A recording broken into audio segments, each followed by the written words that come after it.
Hello everyone, good morning. कैसे हैं आप सब? आई होप आप लोग बहुत अच्छे होंगे। तो बस सुबह सुबह का टाइम है, नाश्ते पानी की तैयारी चल रही है। यहाँ पे मैं बना रही हूँ आज पोहा। बहुत दिनों बाद पोहा बन रहा है, सच में बहुत ही ज़्यादा दिन हो गए हैं। इवन मेरे ख्याल से तो 1 महीने से भी ऊपर हो गया है। तो पोहा बहुत दिनों बाद बना रही हूँ। तो यहाँ पे मैंने चाय भी चढ़ा रखी है, सुबह सुबह का टाइम है। तो मूंगफली है ना, मैं हमेशा वो सॉल्ट वाले पीनट्स लेके आती थी, पर अब की बार नहीं थे और ये रखे हुए थे मेरे पास घर पे। तो मैंने कहा चलो इन्हीं को कर लेते हैं। तो बस मैंने राई डाली थी, राई में कड़ी पत्ता मैं लेके नहीं आ पाई, और नहीं तो आप कड़ी पत्ता डालो तो और ज़्यादा स्वाद आता है। और फिर प्याज डाल दिया, हरी मिर्च मैंने लंबी लंबी काट के डाली है, मुझे बड़ी अच्छी लगती है लंबी लंबी इसमें। और बस उसके साथ मैंने मूंगफली के दाने भी डाल दिए, मैंने कहा वो भी हो जाएंगे साथ ही साथ में। तो आप चाहें तो पहले भी करके फिर निकाल के बाद में भी डाल सकते हैं, बट मैंने साथ में ही डाल दिए, हो गए थे, कोई टेंशन नहीं थी। तो मंदी आंच पे कर दिए थे, वो अच्छे से भुन गए थे। यहाँ पे मैंने पोहा भिगो के रखा था, मतलब धो के रखा था, और उसी में मैंने है ना थोड़ी सी चीनी डाल दी थी, और उसी में अब हल्दी और नमक डाल रही हूँ, क्योंकि अच्छे से मिक्स हो जाता है साथ में। आप चाहें तो उसमें भी डाल सकते हैं। और आप सोचेंगे हल्दी कच्ची रह जाएगी, ये तो कुछ नहीं रहती कच्ची, सब कुछ अच्छे से पक जाता है, कोई टेंशन नहीं होती है। क्योंकि जो बाहर मार्केट में बनता है ना, वहाँ पे भी ऐसे ही किया जाता है। तो बस मैंने ये डाल दिया है, और अब अच्छे से इसको बिल्कुल बढ़िया तरीके से मिक्स कर देंगे। तो आप देख रहे होंगे कितना अच्छे से, मतलब बढ़िया खिला खिला सा पोहा बना हुआ है। धीरे धीरे मैंने आज धीमी ही कर रखी है, और बढ़िया तरीके से मिक्स करते करते जाएंगे तो कलर देखिए अपने आप इसमें अच्छा आता रहेगा। और मैं नमक इसमें डाल ही चुकी हूँ, अगर आपको तीखा खाना है तो आप मिर्च कर सकते हैं, बट मैं बस इतना ही करती हूँ। और यहाँ पे बस अब मैं नींबू का रस इसमें डालूंगी। तो ये छलनी है, छलनी के अंदर से ही मैं नींबू का रस डाल रही हूँ, तो जो बीज होंगे ना वो ऊपर ही रह जाएंगे। मुझे ना वो जल्दबाजी में वो दिख नहीं रहा था नींबू निचोड़ने वाला, तो मैंने इसी से ही कर दिया। तो देखिए अब मैं नींबू मिक्स कर दूँगी, थोड़ी देर और मतलब इसे करूँगी, और उसके बाद फिर बस मैं नमकीन के साथ सर्व करूँगी। तो बहुत दिनों बाद बना है, तो बहुत अच्छा बना था, बहुत टेस्ट आ रहा था खाने में भी। तो साथ में मेरी चाय भी बन रही है, और बच्चों को भी देना है, तो घर में मेरे सबके पसंद है। तो यहाँ पे मैं बस अब बच्चों को भी दे दूँगी प्लेट में। तो दोनों खड़े हैं तो मैं उनको दे दूँगी, गर्मा गर्म पोहे खा लेंगे, और दूध है और मेरे लिए चाय है। तो बस इसको मैं नमकीन के साथ सर्व करूँगी। जो मैं नमकीन ऊपर से डालती हूँ, आप चाहें तो छोटा छोटा पतला पतला काट के प्याज भी डाल सकते हैं, वो भी अच्छा लगता है। तो ये मैं आलू भुजिया के साथ सर्व कर रही हूँ, बहुत ही अच्छा लगता है। ना खाना हो तो वैसे भी खा सकते हैं, कोई टेंशन नहीं है।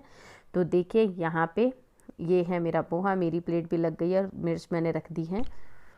तो अब है ना, मैं काफ़ी देर बाद आप लोगों से मिलूँ। नाश्ता करने के बाद मैं काम में लग गई थी, तो अब काम वगैरह सब हो चुका है, नहाना धोना सब हो चुका है, बल्कि उससे भी ये थोड़ा लेट हो चुका है, क्योंकि हम लेट ही उठे थे, लेट ही काम का हुआ था शुरू, और लेट ही सब कुछ हो गया। तो मैंने सोचा कि चलो मशीन पे बैठने से पहले है ना मैं ये काम कर लेती हूँ, क्योंकि कपड़े ये कल जो धुले थे ना वो यूं ही रखे हुए थे। मैंने कहा चलो इनको लगा लेते। तो कपड़े फोल्ड कर रही थी, मैंने कहा फटाफट से फोल्ड करके इनको लगा देती हूँ, क्योंकि पहले से रहते हैं ना तो कपड़े थोड़ा सा कमरा है ना अनईजी सा लगता है, ऐसा लगता है कुछ सब कुछ फैला फैला सा लगा हुआ है। तो मैंने कहा चलो इनको हम फटाफट से करते हैं। तो यहाँ पे मैं ये सारे काम कर रही हूँ, बट मैं कुछ चीज़ें आप लोगों को यहीं पे बताना चाहूँगी, क्योंकि मुझे किसी न किसी तरीके से कुछ ना कुछ कहा जा रहा है। तो मैं पहली बात तो कि वीडियो आप लोग पूरा देखते नहीं हैं, और फिर कुछ भी आके आप लिख जाते हैं। मैंने जो वो वीडियो बनाई थी पाल फैमिली वाली पे, तो मुझे ये नहीं समझ में आता कि अगर हम किसी के बारे में बुरा बोल रहे हो तो आप कहते हुए बनते हो, बट अगर जब मैं किसी के बारे में बुरा नहीं बोल रही हूँ, किसी के बारे में उल्टा सीधा नहीं बोला है, जस्ट मैंने अपनी बात को क्लियर करने के लिए क्या हुआ। तो जब मैं कुछ कहती नहीं हूँ तो फिर कोई मतलब नहीं बनता ना। अगर मैंने उनका फ़ोटो अपने थंबनेल पे लगा लिया तो कोई बुरी बात नहीं है, सभी करते हैं। मैंने ये देखा है यार, टेक्निकल लाइन है ना, जो टेक्निकली लोग हैं, जो यूट्यूबर हैं टेक्निकल, वो अपनी वीडियो पे अगर किसी बड़े यूट्यूबर का फ़ोटो लगा लेते हैं या उनका नाम यूज़ कर लेते हैं, उनमें इतना शोर नहीं होता है जितना हम लोगों में होता है, व्लॉगिंग चैनलों में होता है, लेडीज़ वाले चैनलों में होता है। मैं ये देखती हूँ, भाई काम हम ही कर रहे हैं, उसमें वीडियो हमने ही बनाई है, उन्होंने आके नहीं बनाई है कि हमने उनसे वीडियो बनवाई और अपने चैनल पे पोस्ट कर दी है। हम नहीं बनाया, जस्ट थंबनेल पे हमने उनकी फ़ोटो कर ली, तो लोग बाग कह के निकलते हैं वाह वाह वाह, व्यूज़ के लिए ऐसे कर गई हो तुम, और अपना करो, अपनी वो करो भैया, तो दूसरे थोड़ी ना कर रहे हैं, वो वीडियो तो हम ही ने ही बनाई है ना, तो क्यों इतना परेशान होते हो यार तुम। मतलब वो लोग कहते हैं जिनको चैनलों से मतलब ही नहीं होता, जिनके खुद के चैनल नहीं होते, कुछ नहीं जानते हैं, फिर भी वो इस तरीके की बातें करते हैं। मुझे समझ नहीं आता है यार, उन लोगों को इतना रिएक्ट करने की क्या ज़रूरत है, क्योंकि जिनके चैनल है, जिनकी हमने फ़ोटो यूज़ की है, जब उनको कोई परेशानी नहीं है तो दूसरों को क्यों। अगर मैं कुछ कहती नहीं हूँ तो इसका मतलब, मैं कुछ बोल नहीं रही हूँ, मैं चुप हूँ, तो इसका मतलब ये नहीं है ना कि आप जो मर्जी आके कह जाएंगे। मैं आपके कमेंट को स्टार हार्ट देती हूँ, तो मैं उस पर बहुत तहसो तमीज़ से बातें लिखती हूँ, तो इसका मतलब ये नहीं ना कि मुझे बुरा नहीं लगता, या मैं कुछ कह नहीं सकती, या मेरे को कुछ समझ नहीं आता। सब समझ में आता है, बट जब हद पार होती है, ऊपर से वीडियो 1 मिनट की देख के कमेंट चिपका के चले जाते हैं, तो अच्छा लगता है क्या वो कमेंट? फिर आपका कमेंट उसमें तो दिखता नहीं है, पर वो हमें तो दिखेगा ना, हमें तो दिखता है, हमें तो स्पैम में आ जाता है, हमारे पास तो आता है वो कमेंट, हमें तो बुरा लगता है। और तुम बातें भी इस तरीके से लिख लिख के चले जाते हो, जैसे मतलब पता नहीं हमने तुम्हारा क्या चुरा लिया है। तो बस मैं सोच रही थी आप लोगों से बातचीत करूं, पर मेरे से रहा नहीं जाता यार, जो भी चीज़ें मैं आप लोगों को बताना ज़रूरी समझती हूँ, इसलिए मैंने आप लोगों के साथ शेयर की। अब बहुत लोगों को कहेंगे छोड़ो छोड़ो छोड़ो, पता है जब हम छोड़ते रहते हैं तो इन लोगों की हिम्मतें बढ़ती रहती है, इसलिए टाइम टाइम पे इनको डोज देते रहना चाहिए, बोलते रहना चाहिए। हम क्यों अपने मन में अपनी बातें रखें, हमें भी तो जो चीज़ें बुरी लगती है तो हमें भी रिएक्ट करने का हक है, जैसे उन लोगों को लिखने का हक है, तो हमें उस बातों को रिएक्ट करने का हक। अगर किसी को बुरा लगे तो प्लीज़ मुझे कमेंट करके ज़रूर बताइएगा, और अब जिन्होंने गलती की है तो उनको बुरा लगे तो और अच्छी बात है ना, कोई बुरी बात तो है नहीं। मैंने ये जो कंबल है ना, ये धूप अच्छी थी तो मैंने बाहर सुखाए थे, फिर मैंने कहा चलो अब तो धूप जा चली गई है, तो मैंने कहा इनको भी मैं फ़ोल्ड करके रख देती हूँ फटाफट से। तो चलिए मैं इनको रखती हूँ, फिर आप लोगों से मिलती हूँ। तो मैं अभी है ना फ़ोन चार्ज में लगा रही हूँ, मेरा फ़ोन चार्ज नहीं है बिल्कुल भी, क्योंकि मैं अभी अभी है ना एक वीडियो शूट कर रही थी, तो इसी वजह से। और कुछ हेयर स्टाइल मेरा कैसा लगा, और ये इयररिंग्स कैसे लग रहा है, तो बहुत सारी फ़ोटोज़ क्लिक करी और एक वीडियो शूट की, बहुत अच्छा लग रहा था। तो कहते हैं ना, अभी एक्चुअल में ऐसा फ़ोटो में और ज़्यादा अच्छा आ जाता है आजकल कैमरे इतने अच्छे अच्छे हैं ना, तो बहुत अच्छी लग रही थी, तो मैंने किया। और इयररिंग्स मैंने जब से ख़रीदे हैं ना, आज फर्स्ट टाइम पहने हैं, मतलब इन्हें कई साल हो गए हैं, बट मैंने वेयर ही नहीं किए थे, बट आज मैंने वेयर किए। तो कैसे लग रहे हैं? झुमका गिरा रे बरेली के बाजार में झुमका तो चलो चाय वानी बना लेते हैं, थोड़ा सा काम करते हैं, इतने आप चार्ज हो जाइए, फिर बात करते हैं। तो यहाँ पे शाम का टाइम तो हो ही चुका है, तो बस शाम के टाइम पे एक ही चीज़ बनती है हमेशा, आपको पता ही है।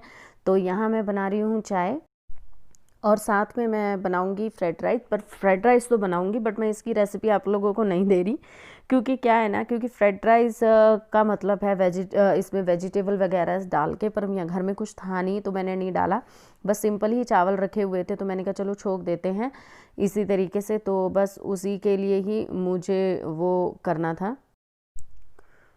तो यहाँ पे मैंने है ना ये जो सुबह पोहे और मूंगफली के पैकेट खुले थे ना, उनको मैं चिपका के रख रही हूँ, क्योंकि पहले मैं रबड़ सोच रही थी पर रबड़ मिल नहीं रही थी, तो दोनों को मैंने ऐसे ही गर्म आंच पे रख रख के ना चिपका दिया है।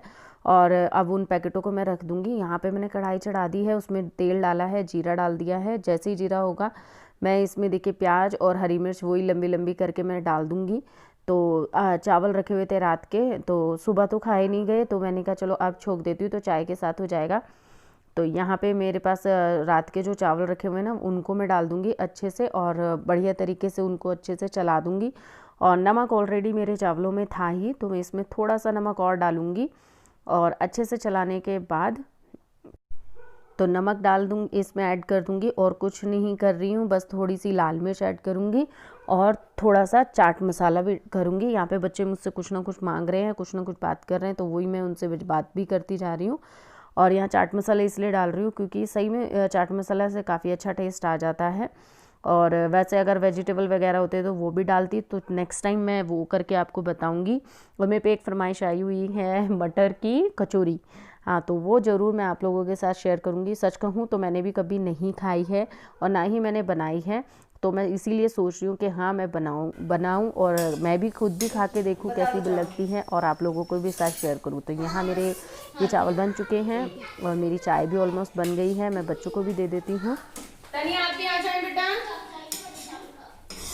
देखो वो मैंने बनाया, वो कौन से वाले कहते हैं इनको, फ्राइड राइस। आजा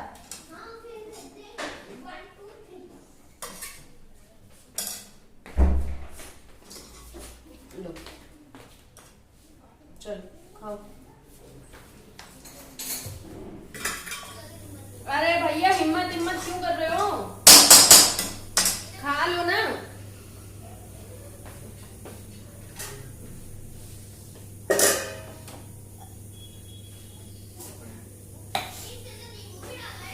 क्यों, क्या हो गया? तो बेकार लग रहा है।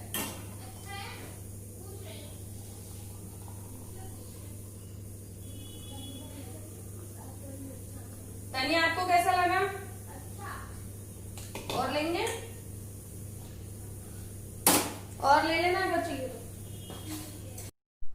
तो चलिए कि मैं फिर आप लोगों से कल मिलती हूँ। इस ब्लॉग को करती हूँ यहीं पे एंड। आई होप आप लोगों को पसंद आए तो please like share and subscribe जरूर करना। फिर मिलूंगी। Bye bye and take care.